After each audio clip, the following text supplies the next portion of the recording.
Hi there, I'm Travis, and this is the Why Is That podcast.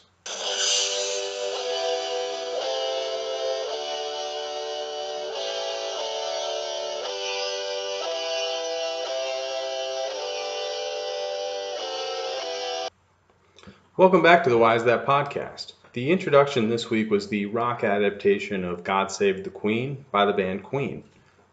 Tomorrow, May 21st, 2018, is known as Victoria Day in parts of Scotland and Canada, not to be confused with the holiday in Sweden. It is a celebration in honor of Queen Victoria's birthday, which was May 24th, 1819, but it is also a good excuse to have a long weekend just as the weather is starting to get better. It is sometimes known as the May 24 holiday, as it is a statutory holiday celebrated on the penultimate Monday of the month of May. So it allows for a 3-day weekend, which is always a good excuse to drink a whole case of beer. A case of beer, of course, having 24 beers in it. May 24th, 24 beers. It works. Queen Victoria was a fascinating individual, and we could spend an episode talking about her, the Victorian age, the holiday, and about a dozen other things that have to do with her legacy. But for this first year of the podcast, I'm going to use her holiday to segue us into discussing the Acts of Union and why the United Kingdom is the United Kingdom. That is why the United Kingdom is one country or kingdom that contains four other countries, those countries being England, Scotland, Wales, and Northern Ireland. The genesis of the United Kingdom did not really occur until the Norman Kingdom of England was formed after the Battle of Hastings in 1066. But for all of you who are interested, I'm going to make an effort to describe the history of Great Britain and Ireland prior to that in a single paragraph. It is unknown exactly when human habitation began in Great Britain and Ireland. The Red Lady of Paviland represents the oldest known ceremonial burial in Western Europe and was found in South Wales. The burial is estimated to have occurred 33,000 years ago. Great Britain and Ireland were connected until 14,000 years ago, and a land bridge is said to have connected Great Britain to Europe until 8,000 years ago. Minimal information is known about the early people. Stonehenge is said to have been built somewhere around 3000 to 2000 BCE. Julius Caesar first invaded Britannia in 55 BCE, but the Romans did not conquer Britain until the year 43 CE. Rome then ruled Britain until 410 CE and was routinely at odds with the Celtic tribes. After Roman rule ended, Great Britain was invaded by Germanic tribes, namely the Anglo-Saxons and Jutes, who combined are known as the Anglo-Saxons. In the 9th century, Gaelic tribes from Ireland invaded the north and absorbed the Picts and Britons to form the Kingdom of Scotland. The Anglo-Saxons became the power in southeast of Great Britain and would soon become known as the English, or at the time the Anglican, which meant family of the Angles. The people who lived on Great Britain prior to the invaders were commonly known as the Britons, though the Germanic people referred to them as the Welsh. They came to control the southwest of Great Britain, which became Wales. Ireland, being a little further away from Europe and various other reasons, stayed a wee bit more independent through these early years and was said to have as many as 16 separate nations, at least according to Claudius Ptolemy. In the 7th and 8th century, the nation started to unify, but the big power came when the Vikings invaded and established the Kingdom of Dublin. Okay, that gives you a rough idea of the early history of what would become the United Kingdom. We are now ready to discuss how the Normans changed everything. The Normans were a group of Vikings, or Norsemen, who settled in northern France and established the Duchy of Normandy. The Normans would eventually send out expeditions of conquest and colonization, including a campaign to the island of Britain. It is all a little bit confusing, and certainly disputed, but according to the Normans, the King of England, Edward the Confessor, named the Duke of Normandy his lawful successor, and therefore heir to the English throne. That Duke of Normandy was who we today call William the Conqueror. William was Edward's first cousin once removed, meaning that William was the son of Edward's first cousin, and as Edward was childless, passing the crown to William would be a way to keep the crown in the family. The controversy came when Edward the Confessor decided to make a deathbed promise to Harold Godwinson to make Harold his heir. This created a succession crisis as the two heirs laid claim to the throne. William claimed that he was the rightful heir and led his Normans on an invasion that creatively came to be known as the Norman Invasion. This invasion culminated in October of 1066 with the Battle of Hastings. The Battle of Hastings was won by William, and with the victory, William became the first Norman king of England. While there have been some upheavals, William and his descendants have ruled England ever since the Battle of Hastings. Queen Elizabeth II, the current Queen of the United Kingdom and the other Commonwealth realms, is the 24th great-granddaughter of William the Conqueror. William's fourth son, Henry I, would be the third Norman king of England and would marry and have children with Matilda of Scotland. It is through Henry's lineage that Elizabeth II is related to William, but through Matilda she can actually trace her lineage all the way back to Alfred the Great, who was king of the Anglo-Saxons starting in the year 871. And it is really impressive that those two families have in one way or another ruled over England for over 1100 years. So anyways, William the Conqueror won the Battle of Hastings in 1066 and established the throne of England. In the years that followed, he would continue to solidify his reign, and his descendants would continue to spread the influence of the Normans throughout Great Britain and Ireland. That Battle of Hastings established the throne of England, and that same throne would one day be absorbed into the United Kingdom. The kings of England would continue to hold the title of Duke of Normandy as well until the year 1204, when Philip II of France forced King John of England off the continent, and then in the Treaty of Paris in 1259, King Henry III acknowledged the loss and renounced his claims, and thereafter only ruled the Kingdom of England. The islands just get complicated, so we'll avoid those for this tale. The Kingdom of England and the crown that would be passed to Queen Elizabeth II was established by the Battle of Hastings. The next milestone on the path to the United Kingdom was the Laws and Wales Act of 1535 and 1542. To discuss those, let's move over to Wales. The medieval chronicler Gerald of Wales, who lived from 1146 to 1223, once described Wales as a country very strongly defended by high mountains, deep valleys, extensive woods, rivers, and marshes, insomuch that from the time the Saxons took possession of the island, the remnants of the Britons, retiring into these regions, could never be entirely subdued either by the English or by the Normans.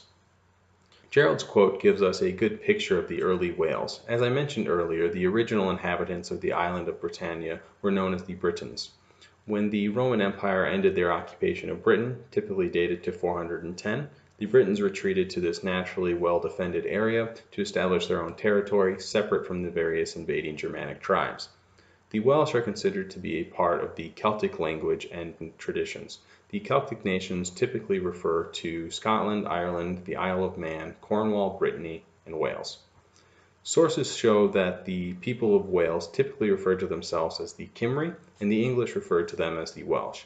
In English, the Welsh distinction has remained, though in the language of Welsh it is still Cymru.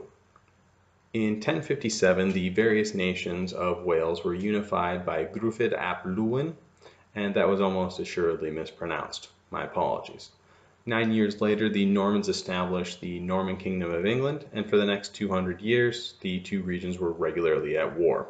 The Normans were hell-bent on taking over all of Britain and Ireland, and of course they eventually would. Saying Kingdom of Wales is kind of a simplification and does not tell nearly the full story.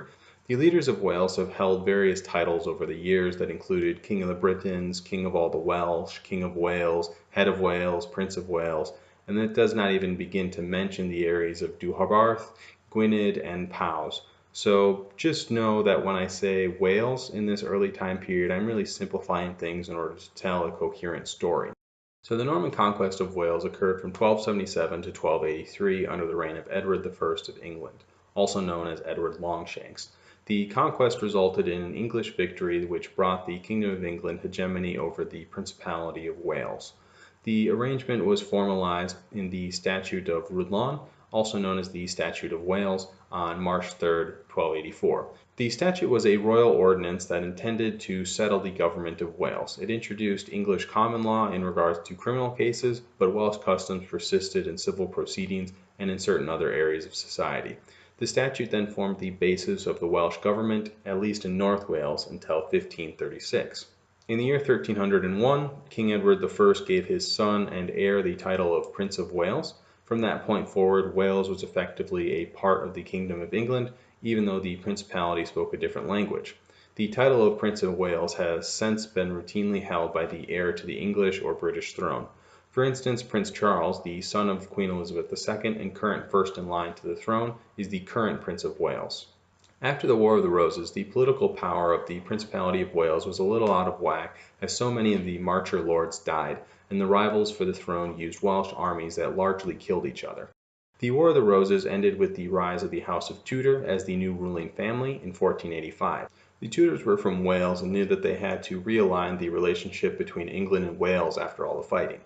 During the reign of Henry VIII, the second Tudor king, the Laws in Wales Act of 1535 and 1542 were passed and given royal assent.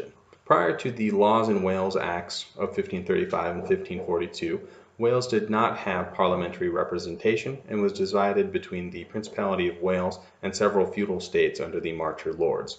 The laws saw Wales become a full and equal part of the Kingdom of England, with the intention being to create a single state and legal jurisdiction. A sentence of the laws read as follows: that his said country or dominion of Wales shall be, stand, and continue forever from henceforth incorporated, united, and annexed to and with this his realm of England. In other words, the Laws in Wales Acts made Wales and England a single state under the banner of the Kingdom of England. With the Laws in Wales Acts, Wales started electing members of the Parliament to represent their interests in Westminster, and have since jointly run their affairs first with the Kingdom of England, then the Kingdom of Great Britain, and finally with the United Kingdom. Wales is today considered a country in its own right due to its long history and tradition, but also due to their degree of autonomy that was gained through a process known as devolution. The Government of Wales Act of 1998 led to the establishment of the National Assembly of Wales, and that National Assembly has since been able to pass laws specifically in reference to the people of Wales. This power allows Wales to be known as the country of Wales within the sovereign state known as the United Kingdom of Great Britain and Ireland. Alright, that gives us a pretty good grip on England and Wales, so let's move on to the Acts of Union of 1706 and 1707, which joined the Kingdom of Scotland with the Kingdom of England, and together formed the Kingdom of Great Britain, which contained England, Scotland, and Wales. To do that, we need to move north to the Kingdom of Scotland. The Kingdom of Scotland is traditionally said to have been founded in the year 843 during the reign of the King of the Picts, Kenneth MacAlpine, although scholars also point to Constantine II's reign from 900 to 943 as being key to the early moment of the foundation of Scotland. In those early days, it was also sometimes known as the Kingdom of Alba. The Scottish unification process included Gaelic tribes, Picts, Britons, Scots, Angles, and invading Norsemen, all forming into a single kingdom. The name Scotland came from the Latin word for the Gaelic, Scotia. After the Normans established their control over the Kingdom of England by winning the Battle of Hastings, the Normans set their sights on controlling the whole island of Britain, and to do that they would need to contend with the people of Scotland. The conflict continued for the next few hundred years. There are a few great podcast series out there that get into more detail about the various wars of conflict, independence, retribution, and all the bloodshed in between. Let me know if you want some recommendations, because I'm going to be skipping past them to the year 1603. The year 1603 is notable because that was the year when King James VI of Scotland became King James I of England and Ireland. We will discuss the Ireland part in a few minutes, so just focus on the England piece. As mentioned, the Tudor dynasty came into power in the year 1485 under King Henry VII. King Henry VII's son would of course inherit the throne and become the famous King Henry VIII, but his daughter Margaret Tudor was married to the King of Scotland, James IV. In July of 1567, Margaret Tudor and James IV's great-grandson was crowned the King of Scotland as James VI when he was a year old. After years of regents ruling Scotland, James VI grew to adulthood and took on full kingly duties in the year 1581. Over the next 5 years, James fostered a friendship with the Queen of England, Queen Elizabeth I, sometimes known as the Virgin Queen due to her piety that saw her remain an unmarried virgin her whole life. Her virginity, of course, meant that she had no heirs, and as her half-siblings also had no children, she would be the last of the Tudor line. In 1586, the two kingdoms decided to formalize their friendship with an official peace agreement called the Treaty of Berwick. The treaty was a mutual defense pact that was signed as a way to protect the two Protestant countries from potential invasion from the Catholic powers of Spain and France. It also gave James a £4,000 yearly pension from England, which seemed to indicate that Elizabeth viewed him as her heir to the throne. The money guaranteed James's continued loyalty after Queen Elizabeth executed James's mother the following year. Well, the money and of course the chance to be the next King of England. By the year 1601, Queen Elizabeth's chief advisors and prominent English politicians began to set the stage for James's eventual ascension to the English throne. On March 24, 1603, Queen Elizabeth I died, and James was proclaimed king in London later that same day in a remarkably smooth transition of power. After his English coronation, the crowns of the kingdoms of England, Scotland, and Ireland were united on the same monarch's head for the first time. James had a few official stylings throughout his life. Until the year 1604, he was known as James VI, King of Scotland. When he was crowned in London, it was as King of England, France, and Ireland, Defender of the Faith. And after he went to Westminster, he issued a proclamation officially changing his style to King of Great Britain, France, and Ireland, Defender of the Faith. He never actually ruled France. That designation is a whole other thing that we're not going to get into today. James set the wheels in motion for the eventual official union of the crowns into one formalized kingdom, but he would not live to see the official acceptance by the parliaments of Scotland and England. As a result, the two kingdoms continued to operate somewhat separately and somewhat independently, despite sharing the same monarch. Just a fun aside, it was during James's reign that the Catholic Guy Fawkes attempted to blow up Parliament in the infamous Gunpowder Treason and Plot, famously occurring on the 5th of November, 1605. He would, of course, be unsuccessful, but at least he inspired a pretty neat festival and an even neater graphic novel/film.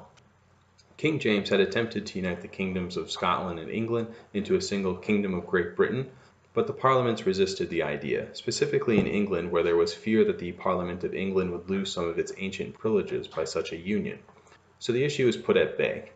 The next 100 years get pretty confusing between the English Civil War, Restoration, Glorious Revolution, and the rest, but the bottom line is that the union of the crowns and the kingdoms did not occur until the year 1707. Queen Anne ascended to the thrones of England, Scotland, and Ireland in the year 1702 with the goal of establishing deeper political integration between England and Scotland. Through this process, she finally convinced the parliaments of England and Scotland to agree to participate in fresh negotiations about the potential for a union treaty in the year 1705. The negotiations eventually resulted in a Treaty of Union that was agreed upon on July 22, 1706, before passing through both the English and Scottish parliaments. The final acts became known as the Acts of Union and officially came into force on May 1, 1707, and from that point forward the kingdoms of England and Scotland officially united to form one kingdom known as the Kingdom of Great Britain. Similarly to Wales, Scotland is also considered a country within the sovereign state of the United Kingdom.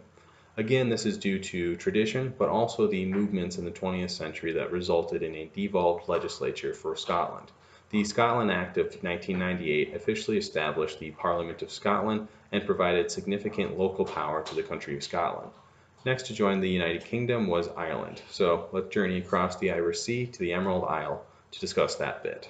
In the early history of Ireland, the island was ruled by a variety of little kingdoms, typically Irish, Gaelic, Celtic, Vikings from Norway, or segments of those groups uniting for a few moments to fight each other, and then going back to fighting each other.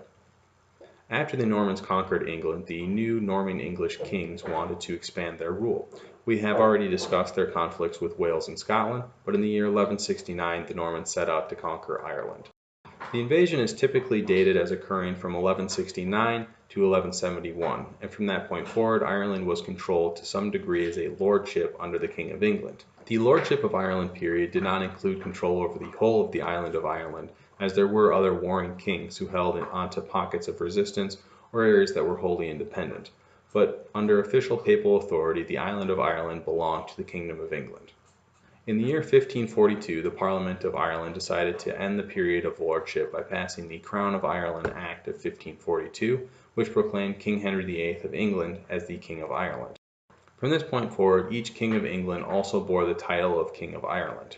There was some legal wrestling between the Catholic powers and the Protestant powers about the legality of this act, but eventually the monarch of England just kept the pretense and the Catholics of Europe dropped their objections. The Catholics of Ireland were a different story. We'll get to them in a few hundred years. In 1707, when the Acts of Union were passed to unite the Kingdom of England and Scotland into the Kingdom of Great Britain, the Parliament of Ireland sent a letter to Queen Anne congratulating her on the unity of two of her realms and hinted that they would like to join the party with the following words: "May God put it in your royal heart to add greater strength and luster to your crown, by a still more comprehensive union. However, the Kingdom of Great Britain did not seem all that interested in uniting with Ireland immediately, as they enjoyed the power-sharing agreement, which placed them as the senior partner rather than equal partners with the Catholic-majority island of Ireland. After a very bloody rebellion in 1798 that even included a French invasion of Ireland and calls for Irish independence was put down, the government in London realized it was time to bring the Irishmen into the Union in order to bring them a degree of nationalism with their British brethren. Also, the Catholic majority had recently been enfranchised, and the British wanted to put an end to the Parliament of Ireland before those Catholics had the chance to vote and greatly change the Irish government as a whole. Negotiations began between the Parliament of England and the Parliament of Ireland to formally unite the two kingdoms that were already both ruled by King George III. Yes, the same King George III that ruled during the American Revolutionary War. The Acts of Union of 1800 were passed first by the Parliament of Great Britain on July 2, 1800, and then by the Parliament of Ireland on August 1, 1800. The acts then came into force with both of the parliaments becoming defunct and merging into the Parliament of the United Kingdom, which had its first meeting on January 22, 1801. King George III was crowned with the single crown of the United Kingdom of Great Britain and Ireland on January 1, 1801. The date of January 1, 1801 started the sovereign state of the United Kingdom that we know today, and scholars often cite that day as the day modern history of the islands began. The Acts of Union of 1800 remain in force throughout Great Britain and Northern Ireland. The Irish War of Independence was then waged from 1919 to 1921 and saw the establishment of the Republic of Ireland in 1922, which has been an independent sovereign state ever since. Northern Ireland remained loyal to the United Kingdom and through the Government of Ireland Act of 1920 was separated from the Southern Ireland area that would eventually become independent. Similarly to Wales and Scotland, Northern Ireland is considered a country within the United Kingdom today due to the Northern Ireland Act of 1998. The Act devolved the legislature of Northern Ireland and allowed for the Northern Ireland Assembly to have independent powers from the rest of the kingdom. And that is the story for why the United Kingdom is called the United Kingdom and why it has 4 different countries within its single sovereign state. I know it was a very high-level overview, so if anything does not make sense, please let me know and I'll be happy to further explain. I've also posted a link to the British royal family tree in the episode notes, just in case you are curious to see a visual version after all the talk today.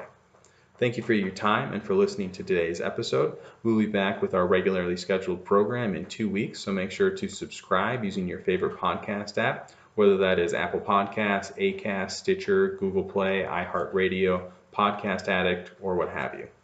Also, if you haven't seen them yet, I make special episode pictures for each episode, so be sure to like the show on Facebook or join the Facebook group so you get all of the updates. Otherwise, you can follow me on Twitter at whyisthatpod or send me an email at whyisthatpod@gmail.com. The sources for today's episode include BritRoyals.com, Lars Brownsworth podcast Norman Centuries, the Encyclopedia Britannica, Oxford Reference, Britain Express, Wales.com, BBC History, and my history professor Jacqueline DeVry. This has been the Why Is That podcast. Cheers.